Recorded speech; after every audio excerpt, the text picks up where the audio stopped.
నమస్తే సార్. నమస్తే. మీ పేరు? రాంబాబు మేడం. జవాజీ. ఏ ఊర్లో ఉంటారు? రఘునాథపాలెం, మఠంపల్లి మండలం, సూర్యాపేట డిస్ట్రిక్ట్, హుజూర్నగర్ కాన్స్టిట్యున్సీ. ఏం చేస్తుంటారు? Software madam, TCS company. అంటే ఇప్పుడు రేవంత్ రెడ్డి గారి పరిపాలన ఎలా ఉందంటే ఏం చెప్తారు?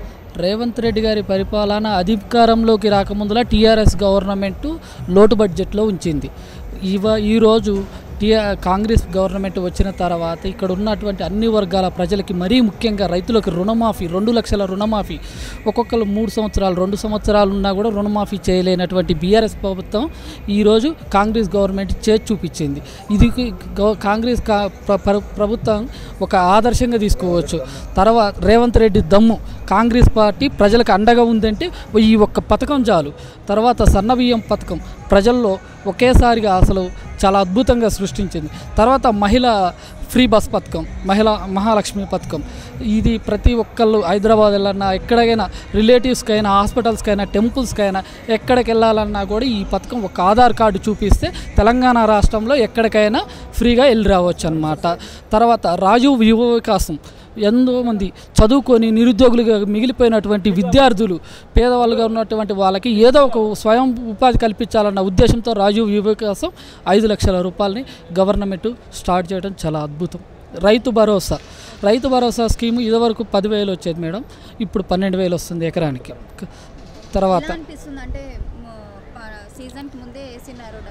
పెట్టుబడి, రైతుకు పెట్టుబడి మేడం, రైతుకు పెట్టుబడి ఉంటేనే కదా ఏదైనా.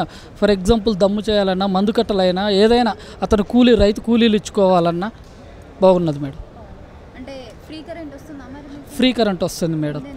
ఇదివరకు 150 యూనిట్స్ అట్లా వచ్చేది మేడం, 600, 700 అట్లా అయ్యేది. ఇప్పుడు 200 యూనిట్ల వరకు కూడా కాంగ్రెస్ గవర్నమెంట్ ఫ్రీగానే ఇస్తుంది మేడం. ఇందిరా శాంక్షన్ అయినాయి మేడం.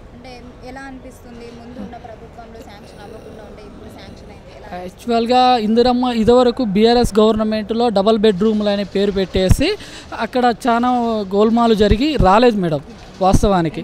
ఇప్పుడు పేదవాళ్ళకి, నిజమైన పేదవాళ్ళని గుర్తించి మండల స్థాయిలో ఇందిరమ్మ ఇల్లుని ఇవ్వడం జరుగుతుంది మేడం. ఆల్రెడీ శాంక్షన్ అయింది, వచ్చింది మేడం. అంటే ఇప్పుడు మళ్ళీ కూడా రేవంత్ రెడ్డి గారు వస్తారంటారు. కాంగ్రెస్ పార్టీ అంటేనే ప్రజలకి అండ కాబట్టి ఖచ్చితంగా వస్తుంది మేడం. అద్భుతమైనటువంటి పథకాలు రేవంత్ రెడ్డి, చాలా అద్భుతమైనటువంటి 6 పథకాలు కూడా చాలా అద్భుతంగా ఉన్నాయి మేడం.